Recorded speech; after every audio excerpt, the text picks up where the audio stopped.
The first recording was found in the phone of Sarah Mitchell, a 28-year-old botanist who vanished during a research trip in the remote Blackwood forest. The recording begins with Sarah's calm voice, describing the flora around her. These trees, they're ancient. It's like walking through a living history book. I've never seen such diversity in a single location. Minutes pass, filled with her enthusiastic observations. Then, her voice lowers. Wait, I think I hear something. There's a long silence, interrupted only by the rustling of leaves and the occasional chirp of birds. Suddenly, there's a whisper, indistinct, but undeniably human. Sarah's voice becomes strained. Hello? Is someone there? The whispers grow louder, overlapping, creating a cacophony of urgent, unintelligible speech. Sarah starts to panic. This isn't funny. Who's out there? The recording ends abruptly with a scream and the sound of something heavy crashing through the underbrush. Search teams combed Blackwood Forest for days after Sarah's disappearance, but all they found was her abandoned campsite. However, weeks later, a hunter stumbled upon her phone, snagged on a low branch. The authorities were baffled by the recording but decided to release it to the public in hopes of gathering more information. The recording quickly went viral, and many armchair detectives and paranormal enthusiasts became obsessed with unraveling the mystery of Sarah's last moments. One such enthusiast was Daniel Hughes, a seasoned cryptozoologist with a particular interest in the unexplained phenomena of Blackwood Forest. Convinced that Sarah's disappearance was tied to local legends, Daniel decided to venture into the forest with his own recording equipment.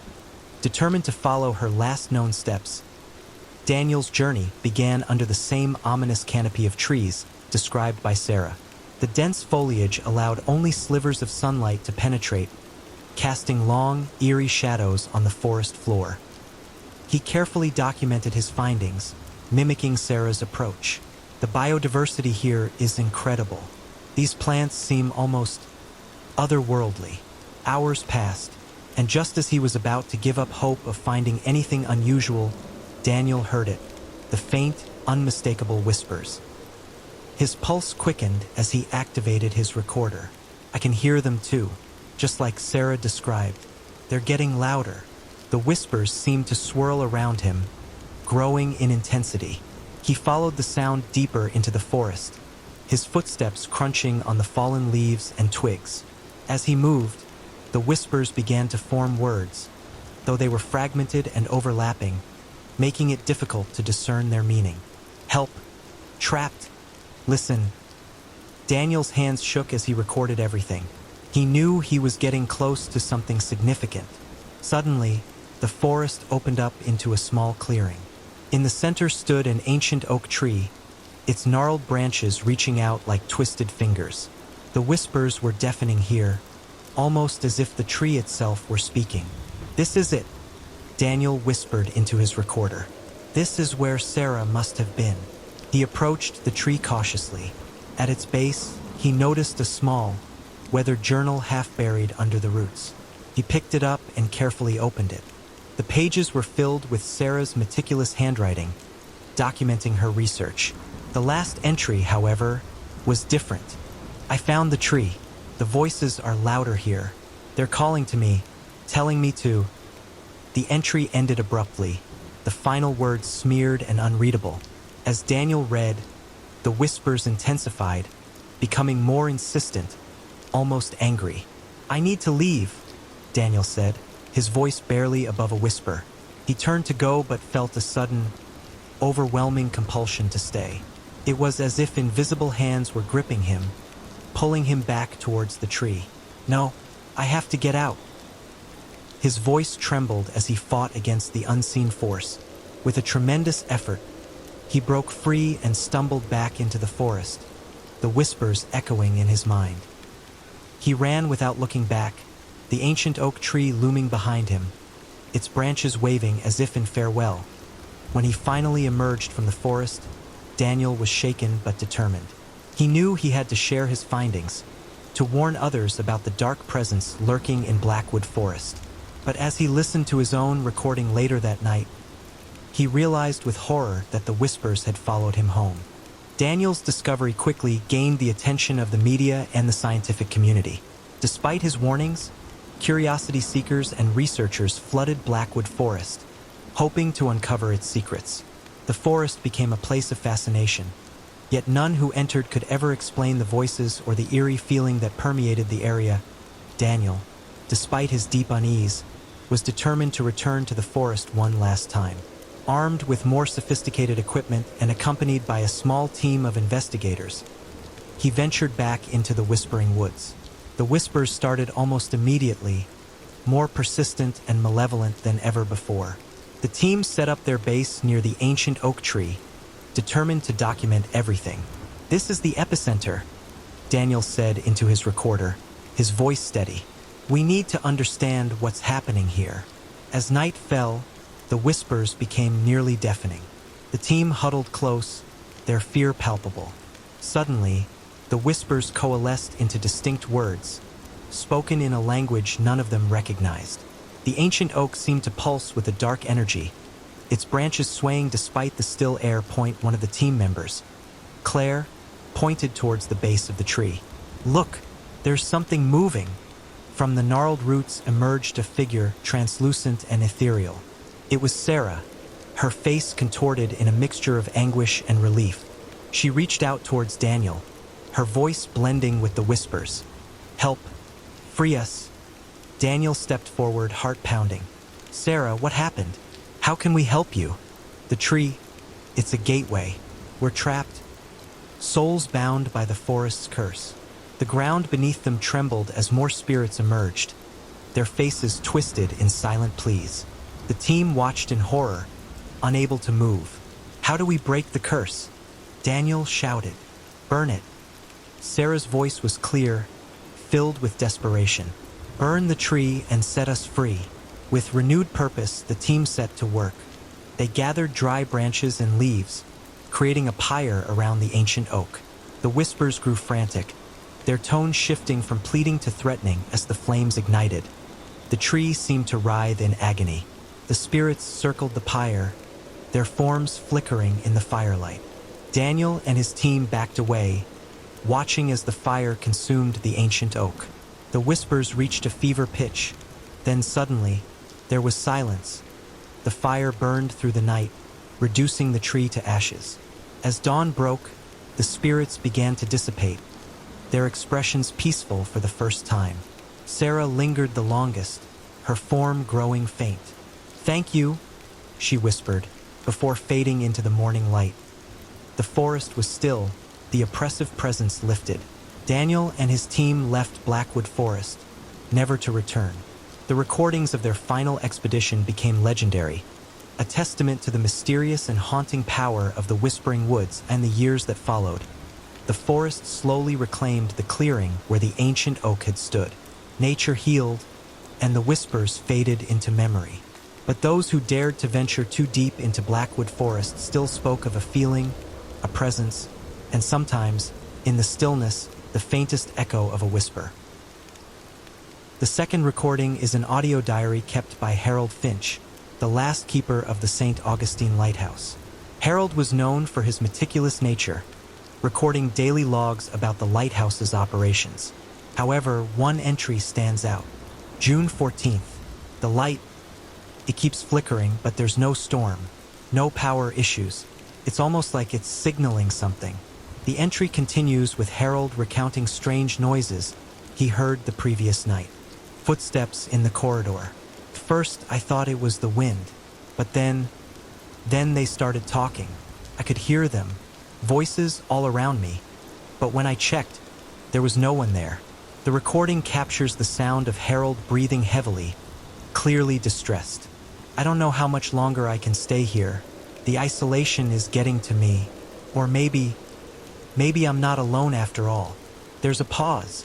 Then a faint, eerie voice whispers Harold's name. The recording ends with Harold gasping and dropping the recorder. After Harold Finch's final, unsettling diary entry, his disappearance became the subject of intense speculation.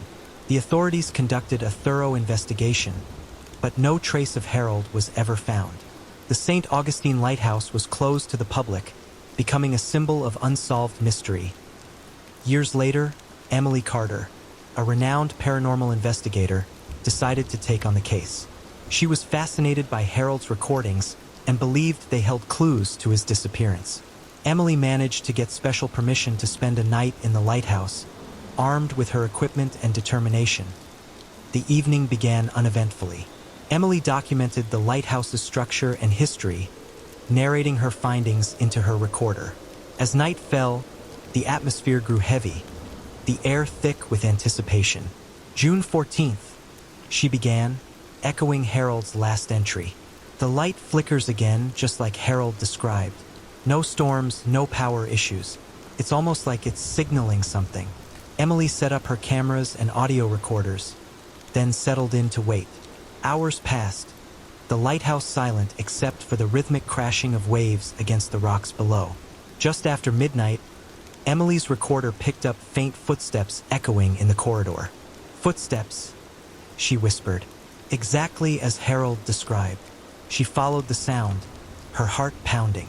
The footsteps led her to the old keeper's quarters. Emily hesitated before opening the door, the air thick with dread. Inside, the room was as Harold had left it, dusty, untouched.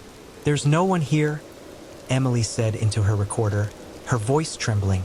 "But I can feel something." Suddenly, the temperature dropped, and the faint sound of voices filled the room. Emily's recorder picked up the chilling dialogue. "Harold, why did you leave us?" The voices were distorted, overlapping.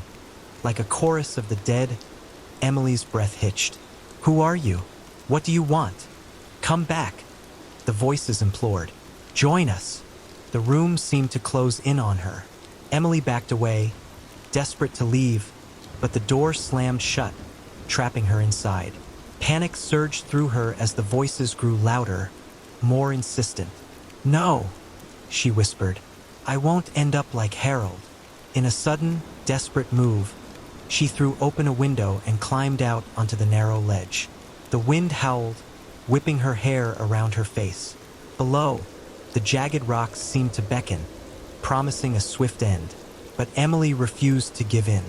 She edged along the ledge, her fingers gripping the cold stone, and made her way to the next window with a final effort. She climbed back inside the lighthouse, collapsing on the floor, gasping for breath. The voices faded, the oppressive presence lifting. Emily knew she had to leave, but she also had to know the truth. She reviewed her recordings and footage the next morning, finding eerie, distorted images and sounds. One clip showed Harold, or what looked like him, standing in the doorway of the keeper's quarters, his face a mask of sorrow. "He's still here," Emily murmured. Trapped, determined to free him, Emily returned to the lighthouse with a plan.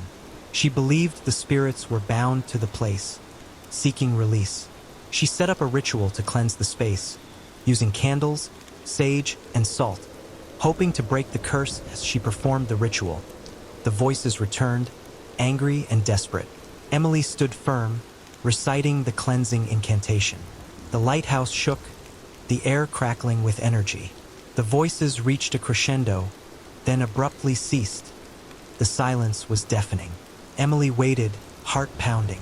Slowly, a feeling of peace settled over the lighthouse. She knew it was over. Emily left St. Augustine Lighthouse, her mission complete. Harold's spirit, along with the others, had been set free. The lighthouse reopened, this time as a historical site with no further reports of hauntings. Emily's recordings became part of the lighthouse's legend, a testament to the power of belief and determination.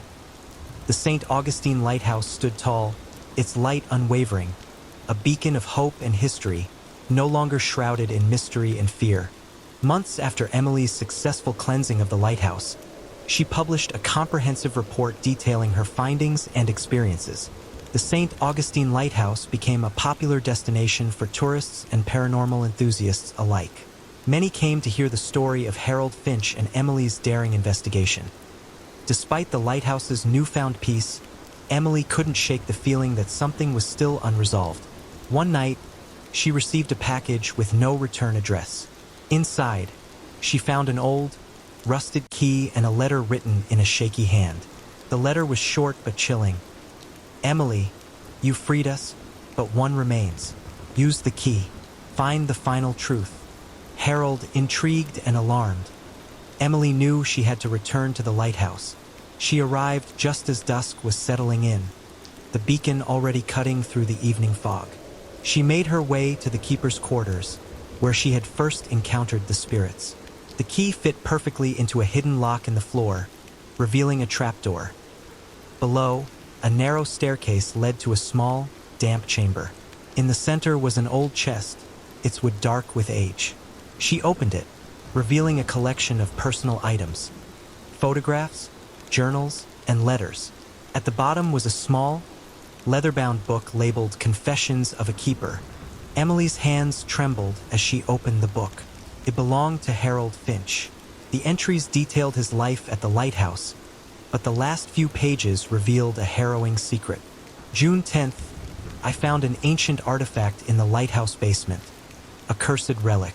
It binds the spirits here, including mine. I can feel its power growing, consuming me. I must hide it, keep it from others, but it's too late for me. Whoever finds this, destroy the relic and end the curse. Emily's heart raced. She searched the chamber and found a small, ornate box beneath the chest. Inside was a dark, polished stone, pulsating with an eerie light. She knew this was the source of the curse. With the stone in hand, Emily left the chamber and climbed to the top of the lighthouse. The night was calm, the waves gently lapping against the rocks below. She stood at the edge, holding the stone aloft. For Harold, she whispered, and hurled the stone into the sea.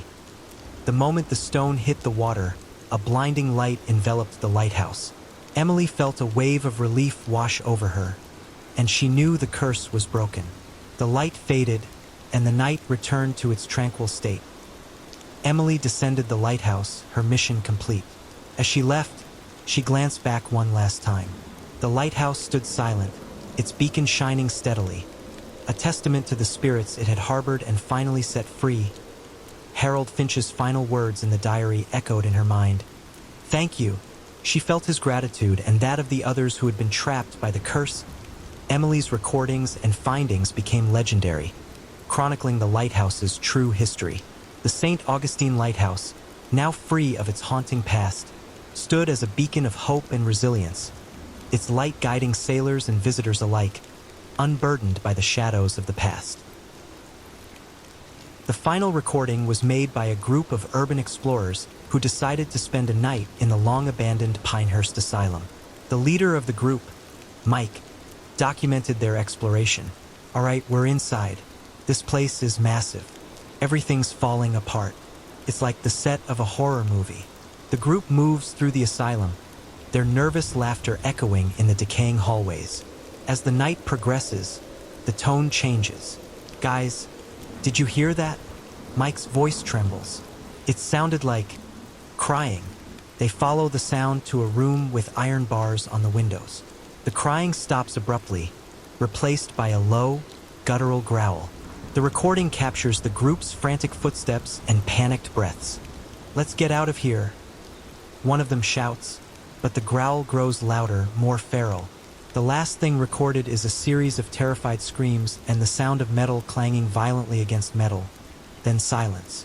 The last recording from Mike and his friends was discovered by a new group of urban explorers who found the device hidden under a collapsed beam in Pinehurst Asylum.